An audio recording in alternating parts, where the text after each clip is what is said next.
Hey guys, and welcome back for another content of Ragnarok M Classic Global Server. In this video, I would like to show you a quick update of my week 5 progress as an F2P. So first of all, if you haven't checked out my guides, just check these videos right here so you can ease your way on progressing your character wisely. And before anything else, I'd like to introduce you to a cloud phone that helps us grind AFK non-stop 24/7. Does your phone overheating when grinding? Or do you have a lot of accounts to grind at the same time on a different games? I have good news for you. UG Phone is an Android cloud phone that helps you AFK grind non-stop even if you close the application. This will let you save battery for your phone and your game will still run even when you have no internet access when you're outside. Also, UG Phone can open multiple instances that is applicable to other games like Ragnarok X, Mir 4, Night Crows, Ragnarok 20 Heroes, and many more games that have an immense AFK grinding. Just use my code 4F8CAA, or you can just click the link on the description below to get 488 diamonds so you can try the UG Phone for yourself. Download the UG Phone now for Android, iOS, or even on the Windows PC.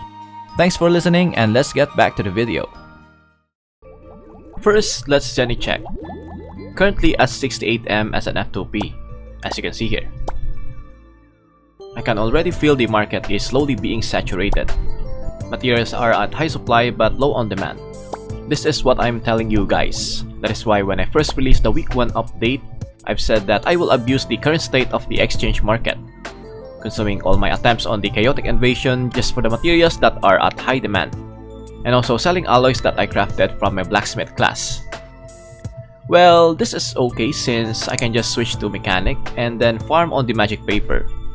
I can earn for like 2.5M average each day with 10k combat attempts if I want to. So I am already level 102 with a job level of 44. And I am focusing this class on job leveling so I can get to master skills at job 60. Since the market is already saturated, I will now focus on job leveling so we can compete on higher Oracle dungeon floors. Because now my targets are the cards. Why cards? Because I want it for my adventure handbook. The unlock and deposit reward of these cards are really good at increasing your stats.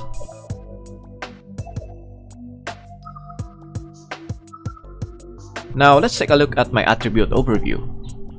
As you can see, I reset my stats and pump up more on fight now, because fight will be RK's one of the best stats as it gives HP as well as auto attack damage because of the Call of Justice passive. So that is really great. And then I was wrong about the int. Int is also very important stats for RK because it not only gives magic attack but it also gives fair amount of MDef. And you know that MDef is also a very useful stat for RK because of the sink or swim. Now you see that my sink or swim is already at level 10. It now boosts our magic attack by 1.5 times at the cost of decreasing our MDef. And another increase of the magic attack by 5% at a cost of 10% HP. This is going to make the RK a really good endgame class. And then here I max the dragon training just to get the attack speed. You need to equip a dragon mount so it will affect, or other limited mounts in the shop that is expensive. It also counts on the dragon training passive. Then here I max the enchant blade. This is very important because it adds 100% of RK's magic attack to the damage calculation of auto attacks. Clearly, that is why we invest in magic attack.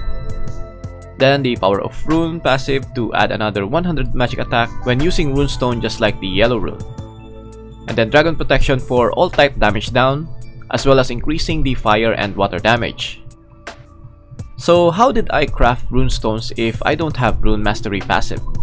Well, basically, you need this at max level and then also max your int and STR stats, so you will have a higher chance to craft a single rune.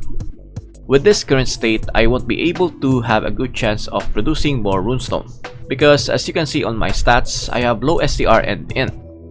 And this is where our Ymir handbook gets in.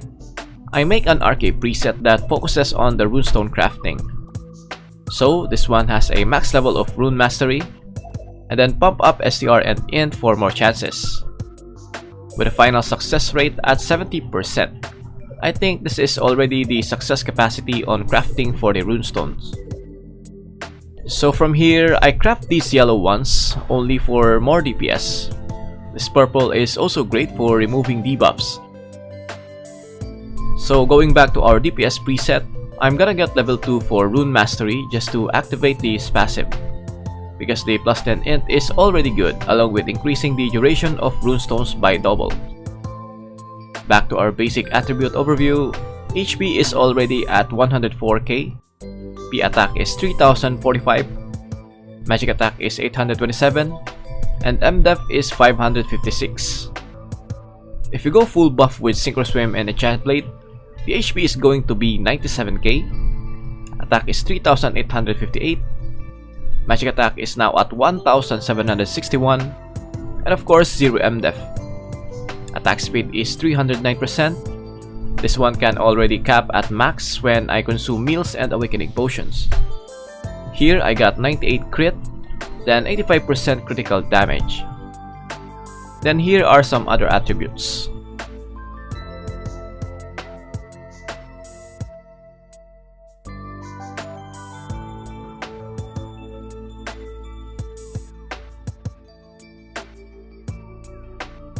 For the Azir Monument contribution, I now have 148k and then 372 gold medals. Let's take a look at the prayer. So the combat blessing and wise blessing is at 50, and I might focus on the wise blessing for now, I guess. And for the blessing of goddess, I max out the penetration because it's a rare stat to have, and I follow up the crit damage after. I misclicked this ignore def and mdef. You don't need these stats. After that, I'm going for the magic attack, then damage to demi-human. On the def side, I have almost maxed the mdef percent, and you exactly know why. Then on the element, I just focus on the holy damage because our weapon, the Holy Avenger, is a holy element damage. And then I get the fire damage in case I am fighting an earth type monster. Using Magnum Break, your auto attacks will become a fire element, so that is why. And lastly, for the adventure handbook check. Attack is now at 524, magic attack is 267, and MDef is plus 61. It's kinda low compared to others, but it is fine. If you wanna know how to increase your attack stats furtherly, you can check my other guide here. Just click the link above. And that is all I can share for now. I will continue on doing the weekly progression update for my character here in Ragnarok and Classic Global. If you happen to finish this video, then please leave a like. Also subscribe to support my channel. As always, thank you for watching, stay safe and have an awesome day. Lights out.